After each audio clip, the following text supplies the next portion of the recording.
तो आप सभी को मेरी राम राम। सो आज बहुत दिनों बाद दोनों हाथ जोड़ के मैं आप लोगों को राम राम कर पा रही हूँ बिकॉज मेरा प्लस्टर कट हो गया है। सो आज की video the most awaited video होने वाली है बिकॉज इसमें बहुत ज्यादा काम की बातें करने वाले हैं। बहुत ज्यादा क्वेरी आ रही थी 2025 के सीजीएल के लिए, जितने भी बिगिनर बच्चे हैं जो नई नई तैयारी में आए हैं, अब उनके लिए तो पूरा ऐसे है कि सागर पूरा क्या करे कहाँ से करे। इतने सारे टीचर्स, इतने सारे बुक्स, इतनी पीडीएफ्स पड़ी हुई हैं, इतने टेलीग्राम चैनल बने हुए हैं। भाई क्या पढ़े क्या ना पढ़े, पेपर में क्या आएगा, कैसे करे। शुरू में तो ऐसे हो जाता है बिल्कुल कि 5-6 महीने कहाँ चले जाते हैं पता नहीं चलता सिलेबस को समझने में, और फिर एक अटेम्प्ट कब वेस्ट हो जाता है हमें कुछ आइडिया भी नहीं लग पाता। When I was a beginner मेरे साथ भी सेम सिनेरियो था। तो अब मतलब आज की वीडियो में मैं आप लोगों को ऐसी चीजें बताऊंगी जिसको फॉलो करके आप लोग एक साल में ठीक ठाक तैयारी के साथ में नौकरी पा सकते हैं, अगर आप सीरियसली उन चीजों को फॉलो करोगे तो।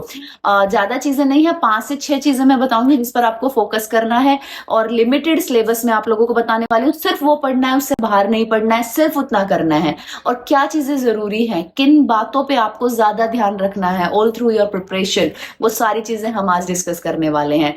तो मतलब स्ट्रेटेजी है। वैसे बच्चे देखते हैं कि भाई अब एक स्ट्रेटेजी देखी, कुछ दिन पढ़ाई करी, फिर वो फ्लॉप होगी क्योंकि फॉलो नहीं हो पा रही। बिकॉज यूट्यूब से स्ट्रेटेजी देखना और प्रैक्टिकल उसको भाई स्ट्रेटेजी देखना और प्रैक्टिकली उसको अप्लाई करना बहुत दो अलग चीजें हैं। हम किसी भी टॉपर की स्ट्रेटेजी देखते हैं, फिर उसको हम फॉलो करते हैं, 2 दिन हमसे फॉलो होते हैं, तीसरे दिन हम हाथ खड़े कर देते हैं कि भाई नहीं हमसे नहीं हो रहा। तो जो आज मैं बताने वाली हूँ वो बिल्कुल प्रैक्टिकल अप्रोच पे रहेगा कि हर बच्चा उसको फॉलो कर सकता है। एक मीडियोकर स्टूडेंट भी उसको फॉलो कर सकता है, एक बिलो एवरेज स्टूडेंट भी उसको फॉलो कर सकता है। इसमें जो मेन चीज है वो ये नहीं है कि आपको बहुत अच्छा होना है पढ़ाई में, इसमें मेन चीज ये है कि आपको डेडिकेशन अच्छी दिखानी है, आपको मेहनत अच्छी करनी है, आपको ठीक ठाक टाइम देना है। एक एक करके हम सारी चीजें डिस्कस करेंगे। तो जो सबसे पहली चीज होने वाली है हमारी होने वाली है वो होने वाली है लिमिट योर सिलेबस।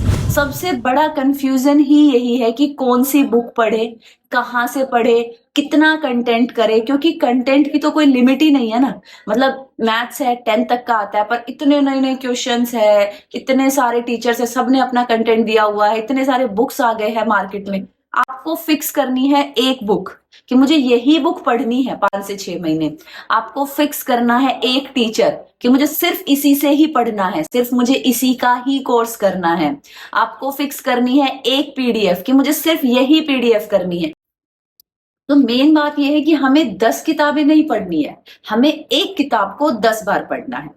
दूसरी चीज आपको फोकस करनी है, डोंट फॉरगेट टू रिवाइज। जो भी आप पढ़ते हो, नॉर्मली स्टूडेंट्स के साथ क्या होता है, उनको लगता है यार मैंने पूरा मैथ्स का बैच कर लिया और मेरे से क्वेश्चन नहीं बन रहे। मेरे पास कितनी क्वेरी आती है, मैडम हमने पूरा बैच फिनिश कर लिया, हमने पूरी पिनेकल बना ली, किरण बना ली, हमसे क्वेश्चन ही नहीं हिल रहे। बिकॉज आप लोग रिवाइज नहीं करते हो। आपने जो पहले दिन पढ़ा है उसको आप साथ लेके नहीं चलते हो, आप पढ़ते रहते हो। कभी किसी ने कोई बुक बता दी, कभी किसी ने कुछ बता दिया, थोड़ा यहाँ से कर लिया, थोड़ा वहां से कर लिया, और रिवाइज करना आप भूल जाते हो। या फिर देखो ये सबके साथ ही है। मैं तैयारी कर रही थी, मेरे साथ भी था, मेरा रिवीजन करने का बिल्कुल मन नहीं होता था, लेकिन वो सबसे मेन चीज है आपकी तैयारी की। That is the main thing कि आपको रिवाइज करना है। ठीक है, तो कभी मत भूलो, जितना पढ़ रहे हो वीकली रिवीजन दो। एक दिन रख लो, सैटरडे रख लो, संडे रख लो, नया मत पढ़ो उस दिन। जितना आपने पूरे हफ्ते में पढ़ा है उसको रिवाइज करो। देन एक मंथली रिवीजन रखो, फिर 2 महीने में रिवीजन मारो, फिर 3 महीने में रिवीजन मारो। एक चीज को 4 से 5 बार रिवाइज कर लोगे, कहीं नहीं जाने वाली, फिर वो आपके साथ रहेगी पूरी तैयारी में। दूसरी चीज आपको ये ध्यान रखनी है। और तीसरी चीज आपको याद रखनी है, बी कंसिस्टेंट, जो सबसे ज्यादा मुश्किल है। कंसिस्टेंसी लगा लो आप, बनती ही नहीं है। 4 दिन पढ़ाई करी, फिर 4 दिन गायब। और ये हर बच्चे के साथ है, हर स्टूडेंट्स के साथ है, क्योंकि डिस्ट्रैक्शंस इतने हैं आज के टाइम में कि हम कंसिस्टेंट रह नहीं पाते हैं, और कभी तबीयत खराब हो जाती है। तो कंसिस्टेंसी सबसे ज्यादा जरूरत है। अगर आप 4 दिन पढ़ते हो और आप 3 दिन गायब हो जाते हो, तो जो आपने 4 दिन पढ़ा है आप वापस वहीं पहुंच जाओगे।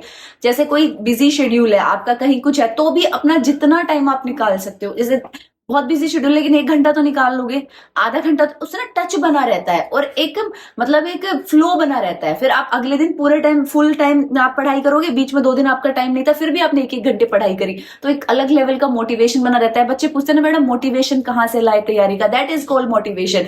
अगर आप खुद के साथ लॉयल हो, आप कंसिस्टेंट हो, तो मोटिवेशन कहीं बाहर से जरूरत नहीं है। आपको इनर मोटिवेशन ही इतना मिलेगा कि आपकी तैयारी बहुत ही अच्छी होती चली जाएगी। फिर अगली चीज आती है, practice as much as you can. देखो अब इसमें मैं थोड़ा सा आपको समझाना चाहती हूँ कि मैं किस सिनेरियो में बात कर रही हूँ। अगर आप बिगनर हैं तो सबसे पहले आप शुरू के 6 महीने कॉन्सेप्ट्स पर काम करिए। आप ये मत सोचिए कि आपका टाइम ज्यादा लग रहा है, आपके क्वेश्चन में 2 मिनट लग रहे हैं, क्योंकि जो तैयारी शुरुआत में होती है ना, शुरू के 6 महीने में, वो तैयारी दोबारा कभी नहीं होती, क्योंकि ना वो कभी टाइम मिल पाता है, फिर नए नए क्वेश्चन ऐड हो जाते हैं, हमें प्रैक्टिस भी करनी होती है, हमें प्रीवियस ईयर क्वेश्चन भी लगाने होते हैं, हमें मॉक भी लगाने होते हैं, हमें रिवाइज भी करना होता है, तो कॉन्सेप्ट्स को समझने का टाइम हमें नहीं मिल पाता। मैं अपनी बताऊं तो तैयारी के दौरान जो टॉपिक मेरे वीक रह गए वो आज तक भी वीक है मेरे, आज तक भी मुझे उसमें दिक्कत होती है उन क्वेश्चंस में। तो इसीलिए शुरू की तैयारी में बहुत अच्छा टाइम दीजिए, अच्छे से इन्वेस्ट करिए, कॉन्सेप्ट्स को समझ।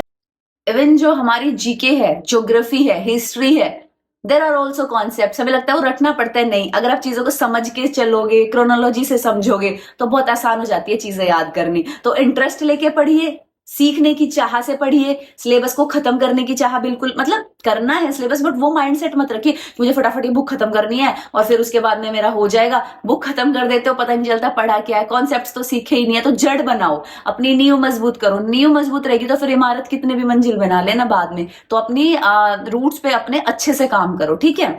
और उसके बाद जब आपका सिलेबस हो जाता है, उसके बाद लग करो प्रैक्टिस, अंधाधुंध प्रैक्टिस, जितनी प्रैक्टिस कर सकते हो। और प्रैक्टिस सिर्फ प्रीवियस ईयर क्वेश्चंस, सिर्फ देखो मैं स्ट्रेटेजी बताऊंगी, हर सब्जेक्ट की स्ट्रेटेजी डिस्कस करूंगी। अभी मैं तरीका बता रही हूँ कि किन किन चीजों पे आपको फोकस रखना है अपनी तैयारी के दौरान। मैं मैथ्स की भी स्ट्रेटेजी बताऊंगी, रीजनिंग, सभी की चीजें, बुक, सिलेबस, टीचर, सब कुछ डिस्कस करने वाली हूँ, ठीक है।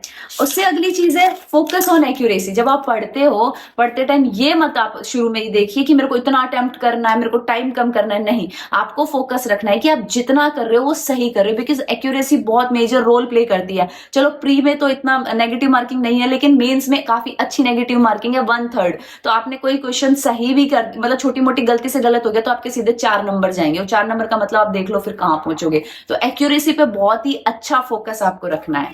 तो वो बात अब स्ट्रेटेजी डिस्कस कर लेते हैं, जिसके लिए मेनली आप लोगों ने वीडियो खोला होगा कि कैसे पढ़ना है। देखो आज के पार्ट 1 है, आज मैं सिर्फ मैथ्स और रीजनिंग की स्ट्रेटेजी डिस्कस करूंगी, बिकॉज एक साथ बहुत सारी चीजें हो जाती है ना, फिर हम देख के छोड़ देते हैं, हम उस पर काम नहीं करते। तो इंग्लिश और जीके की स्ट्रेटेजी मैं बाद में डिस्कस करूंगी, अभी मैथ्स के लिए हम बात कर लेते हैं। तो देखिए मैथ्स के लिए आपको सबसे पहले क्या करना है, पिछले 4 सालों के क्वेश्चन ही बैक टू बैक लगाने, कहीं और कोई tough question, high level question कुछ नहीं, सिर्फ CGL, CHSL, selection post, CPO, ये 4 एग्जाम के पिछले 4 साल के पेपर लगाने हैं, और लेटेस्ट ईयर से स्टार्ट करना है। जैसे 2024 के लगाने हैं, देन 23 के लगाने हैं, देन 22 के लगाने हैं, देन 21 के, सिर्फ 4 इयर्स के। जो बुक समझ में आती हो, किरण से कर लो, पिनेकल से कर लो, कहीं सॉफ्ट कॉपी पड़ी है, कहीं आपको वैसे अवेलेबल हो रहा है ये कंटेंट, लेकिन प्रीवियस ईयर क्वेश्चंस पढ़ने हैं आपको।